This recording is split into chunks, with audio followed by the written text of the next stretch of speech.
morning and welcome to That's TV Oxford. I'm Emma Jane and I'm going to be with you for the next 30 minutes. Tonight's show is a little bit different. We're going to be joined on the sofa by therapist Christopher Paul Jones, who works out of Harley Street on fear and phobias with his clients, and we're also going to be joined by Joanne Jobson, who has a terrible fear of dentists. So tonight's show we're going to see what Christopher can do with Joanne to help her with her fear of dentists. Don't go anywhere. Good evening to you both. Hi. Hi. So how do we end up with fear and phobias, Chris?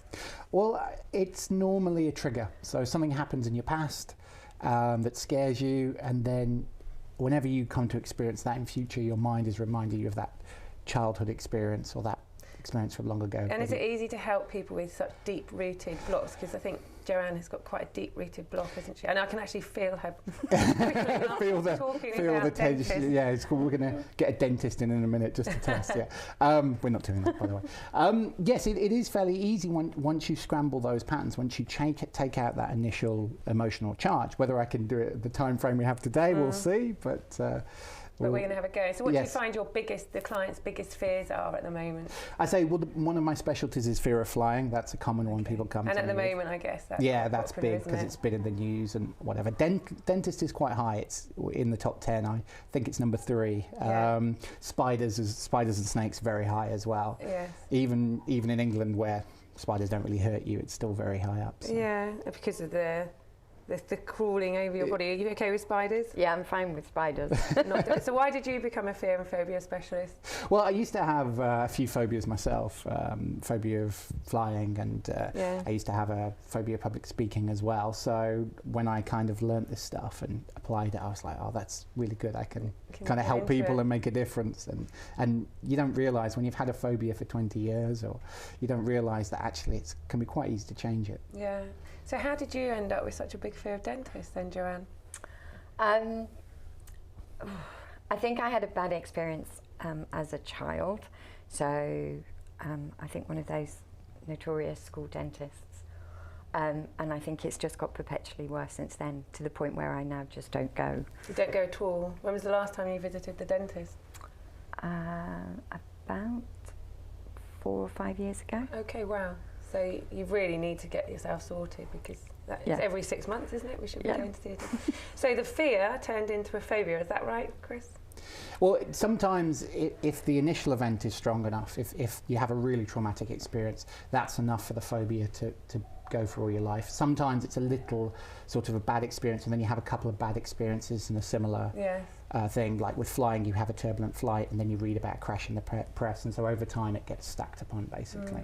Okay, so and of course tonight we're going to see what we can do with Joanne. So how would you start your session with her? How will I guess I will show you in a minute. Okay, let's see what you do then. Okay, well, what I would normally do, what I would do is teach me how to do this phobia. Teach me how to do it. What do I have to, because I don't have a phobia of dentists, so I need to know, because I would love to be scared of dentists. It's a great skill to have. So teach me how to do it, because the good thing about this, right, is that you do it every single time. So you never forget. I mean, I'm terrible with names, I'm terrible with all these things, but I never forget, so I always forget, but you never forget how to be scared of this. That's a skill. Not a useful skill, but a skill nonetheless. So you have a brilliant memory for being afraid. Teach me how to do it. Okay, all you have to do is go in there and cry. You go in there and cry. Okay. That's what you do, is it? That's the first thing. So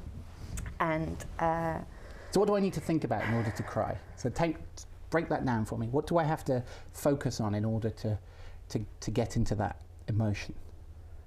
Very good.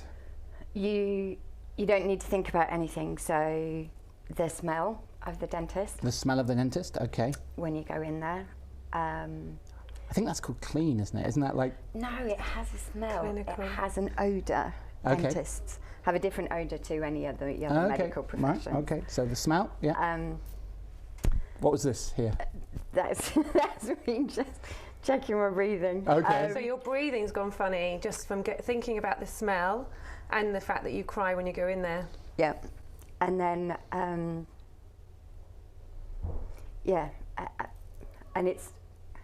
it's irrational. I know it's irrational. I know nothing's going to happen. Mm-hmm. Which is the very nature of a phobia, by the way. Are you scared of being hurt? Or the sharp objects? I can't stand anything metal in my mouth. Okay. The sensation of the taste? No, just the sensation of metal in your mouth. And I had braces before I had the bell experience, so work that one out. And that's the point. Your brain already knows how to not be afraid, because there was a point in your life where you weren't afraid, and it knew how to have braces, and your brain was like, yeah, this is all right. I might not enjoy it, but I'm not terrified. So your brain has that in there already. You just haven't accessed it yet. No, not for a while. Not for a while, right, exactly. So what's going on for you now as we're thinking about that? Oh, very good. So you see what happened there, her eyes went up. So she's making a picture, she's visualising something. So and that's quite common, is it? Well, people... We think about that place, our fear. Yeah, normally in order to have a fear, we're making an image of something, or things going wrong, or a past experience. We're having an emotion, breathing, feeling. Yeah. We're saying something in our head. We have a belief about that. So that's normal. And different people, some people are more visual, some people are more emotional, but you'll have elements of all of them going on. Yeah. So, I think the panic just starts at the entrance and then doesn't subside until I get out. Brilliant. So, yeah, the bit in between is just... And normally I'm sedated, so when I have been... So, what, fully sedated or just calmed? No, fully sedated. Does that help? Yeah, because I'm unconscious. Okay, so the key is to be unconscious. Okay. Yeah. But that's not... it's not practical to go in and get knocked out, right? No, it isn't. It's not a solution. I mean, a lot of people, there's nothing wrong with drugs and whatever when you need them, obviously, prescription. Yes, clarify that. Just in case, kids say no to drugs, yeah. It's nothing wrong with that, but it's not dealing with the root cause. So if you have to do something every time, wouldn't it be good just to be able to not even focus on it? You could even forget you were there. Yeah. Yeah. So, are you married? No. Okay. Do you have a partner? No. Okay. Do you have? And that's not a chat up line, by the way. I'm not. Well, maybe off camera. Yeah. Can you think of an experience where you felt completely ecstatic, completely relaxed or happy in your life? Nothing to do with dentists. Just a time when you felt really Having great. children, animals. Yeah. Stroking a pet. Watching a sunset. God. There is normally no rush when I'm working with a client. However, come on. Come on. No, I'm joking. No. I can visualize. I can put myself somewhere where I'm comfortable and relaxed. Okay. Where would that? You don't have to tell me, by the way. Okay. Is it okay? We'll work content free. Okay. Yeah. Go to that time. Very good. She's already laughing. Is it okay to touch you? I might touch you during the process. No, that's fine. Okay. So I want you to go to that time when you felt really good, whatever it was, and see what you see, hear what you hear. Feel what you felt. And when you're there, just let me know. Are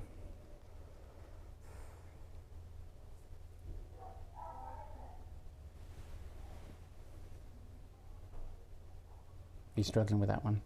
Yeah, I guess, yeah. You're feeling a bit under pressure with it. Yeah, no, it's just that relaxation to try and get there. Okay. So do you struggle with relaxation? Generally. Mostly, yeah. So it doesn't have to be relaxation. What about time you felt really excited, really passionate, really enthusiastic? Just a positive feeling. Yeah, okay. I've got that one. You got that one? Yeah. Go to that time for me. See what you see. Hear what you hear. Feel what you felt. Be with it. Make those pictures bright and vivid. You're still struggling a bit, aren't you? No, I'm fine. You're good there? Yeah. She's there. You're there? Yeah. Very good. That's it. Now show me with your body how you were breathing at that time, how you were moving, what you were saying to yourself. Really teach me how to do that. And I don't need to know what it was, because it can be very personal to you, but as long as it's a positive time for you. Okay? Got it? Now double it. Make it twice as bright. Make those feelings go from your head down to your toes. And say whatever you were saying to yourself and just be with it. Make it even more vivid, even stronger.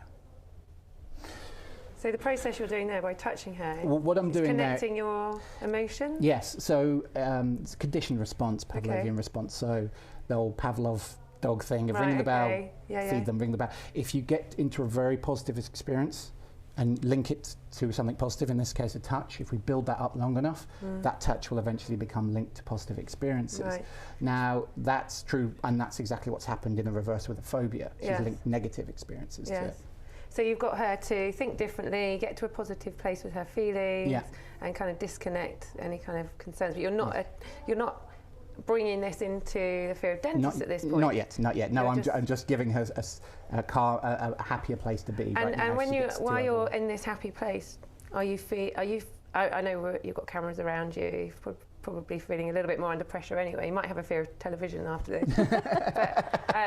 But are you actually feeling the feelings that Christopher's asking you to do about feeling this place and the emotions and the happiness that you felt at that time? And can you feel him touching you?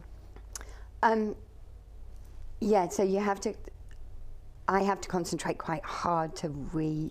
Is that just naturally for you anyway? Yeah, but just in terms of creating the picture, because I am quite visual, so creating the picture and remembering how it felt, because Some that's the thing. Some people can get there. Can go there really quickly. Some people go there really bad. It's interesting though. If I say, tell me about a time you felt good, almost all clients spend about 5 minutes going.